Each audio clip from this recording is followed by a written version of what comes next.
मुल्क की तरह कराची भी एक अरसे से दहशतगर्दों और जराइम पेशा अफराद के हाथों यरगमाल बना हुआ है। बेगुनाहों को कत्ल करना, गाड़ियों को जलाना, मासूम लोगों को अगवा करना, उनके सर तन से जुदा कर देना यहाँ के बासियों के लिए अब कोई नई बात नहीं रही। इससे पहले हसास इदारों के दफातर भी दहशतगर्दों ने कई हमले किए, जिनकी वजह से न सिर्फ सिक्योरिटी फराहम करने वाले नौजवानों ने अपने फराइज की अदायगी के दौरान खून में नहलाया गया, बल्कि कई राहगीर भी इन हमलों का निशाना बन गए। इस सूरत हाल के पेश नज़र कराची में कानून नाफिज करने वाले इदारों के दफातर और हसास मकामात की निगरानी के लिए खातिर ख्वाह इंतजामात किए गए थे। शायद इसी वजह से जब दहशतगर्दों का कहीं और बस ना चल सका तो उन्होंने एक आला पुलिस ऑफिसर की रिहाइश गाह का रुख किया और न सिर्फ हमारे कुछ बहादुर पुलिस एहलकारों को अपनी दरिंदगी का निशाना बनाया, बल्कि एक राहगीर चलती माँ और उसके मासूम बच्चे को भी खून में नहला दिया।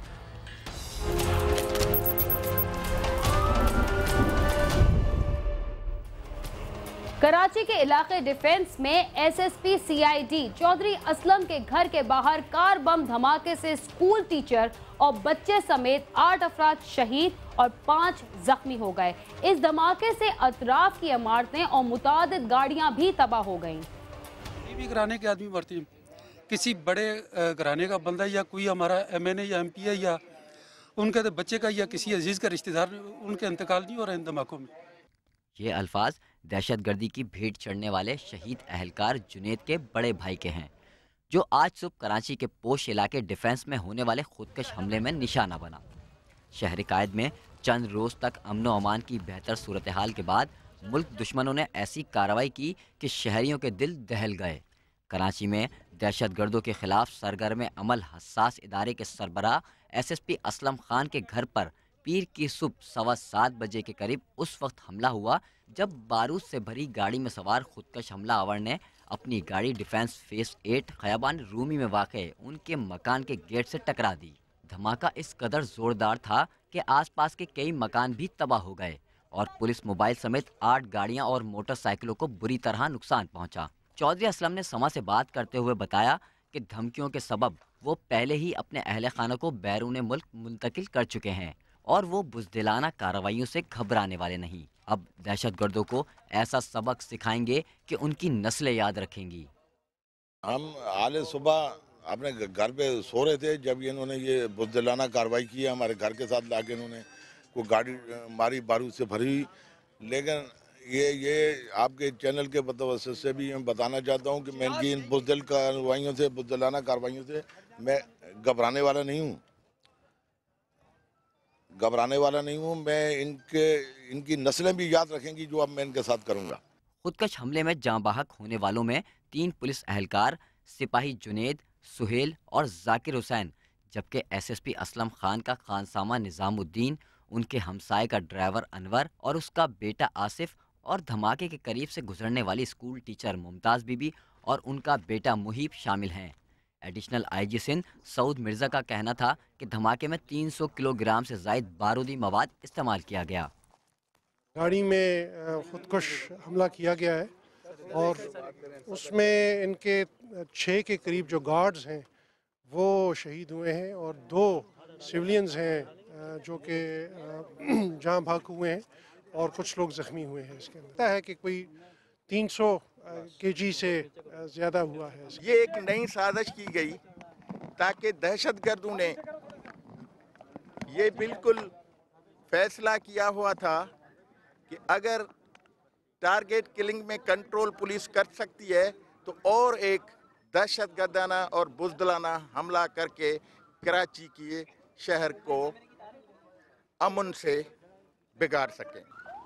धमाके में शहीद होने वाला पुलिस एहलकार जुनेद एसएसपी चौधरी असलम के घर के बाहर सिक्योरिटी ड्यूटी पर था और चंद रोज कबल ही उसका सीआईडी ब्रांच में तबादला हुआ था। शहीद जुनेद कराची के इलाके सुल्तानाबाद का रिहायशी और 4 बहन भाइयों में सबसे छोटा था और वो 1.5 साल कबल ही पुलिस में भर्ती हुआ था। शहीद अहलकार के पड़ोसी का कहना था कि जुनेद ने पुलिस में बड़ी मुश्किल से मुलाजमत हासिल की थी और वो नौकरी मिलने के बाद बहुत खुश था।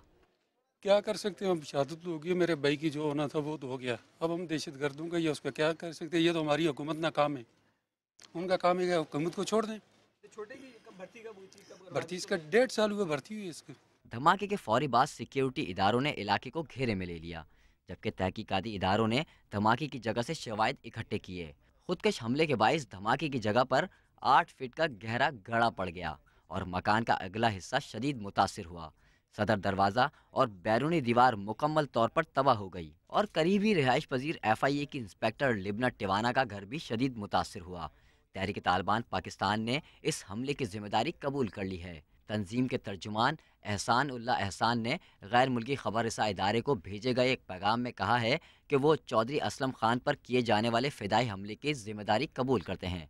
उनका कहना था कि ये हमला उन तालिबान की हलाकत का बदला है जो चौधरी असलम के हाथों हलाक हुए हैं। इससे कबल अल मुख्तार ग्रुप नामी ग्रोह ने भी इस हमले की जिम्मेदारी कबूल की थी। खुद को इस ग्रोह का नुमाइंदा करार देने वाले अब्दुल हमीद नामी शख्स ने गैर मुल्की मीडिया को फ़ोन पर बताया कि ये हमला CID की जानिब से उनके साथियों की गिरफ्तारी का रद्द अमल है। उन्होंने कहा कि इनके ग्रुप का तहरीक तालिबान पाकिस्तान से ताल्लुक़ तो है, लेकिन वो बाकायदा तौर पर इसका हिस्सा नहीं है।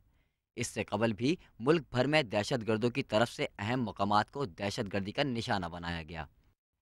ज़राए का कहना है कि दहशतगर्दों की तरफ से सिक्योरिटी फोर्सेस को निशाना बनाने के साथ साथ अब वो अपने साथियों को गिरफ्तार करने और तफ्तीश करने वाले इदारों के खिलाफ भी इंतकामी कार्रवाइयाँ कर रहे हैं और उन तफ्तीशी इदारों को टारगेट करने का सिलसिला तेज़ कर दिया गया है, जहाँ दहशतगर्दों की गिरफ्तारी के बाद तफ्तीश की जाती है। कराची के शहरी जो एक अरसे से जराइम पेश अफराद के हाथों मुसीबतें झेल रहे हैं, अब दहशतगर्दों की कार्रवाइयों की वजह से मज़ीद खौफ का शिकार हैं, मगर इन्हें इस खौफ से निजात दिलाने के आसार दूर दूर तक नज़र नहीं आते। कराची के शहरी जो एक अरसे से जराइम पेशा अफराद के रहमो करम पर अपनी जिंदगी गुजार रहे थे, अब दहशतगर्दी की नई लहर का शिकार हो रहे हैं और इस लहर के दौरान हमें सिक्योरिटी फराहम करने वाले पुलिस एहलकार अपनी जानों के नजराने पेश करते हुए फराइज की अदायगी का हक अदा कर रहे हैं। मगर जब तक दहशतगर्दों का मुकम्मल सफाया नहीं होता, ऐसे वाकयात रूनुमा होने के खदशात बाकी रहेंगे। इसी के साथ चलते हैं थोड़ी देर के लिए जराइम की दुनिया से दूर और लेते हैं एक वक्फा। आप समा के साथ रहिए।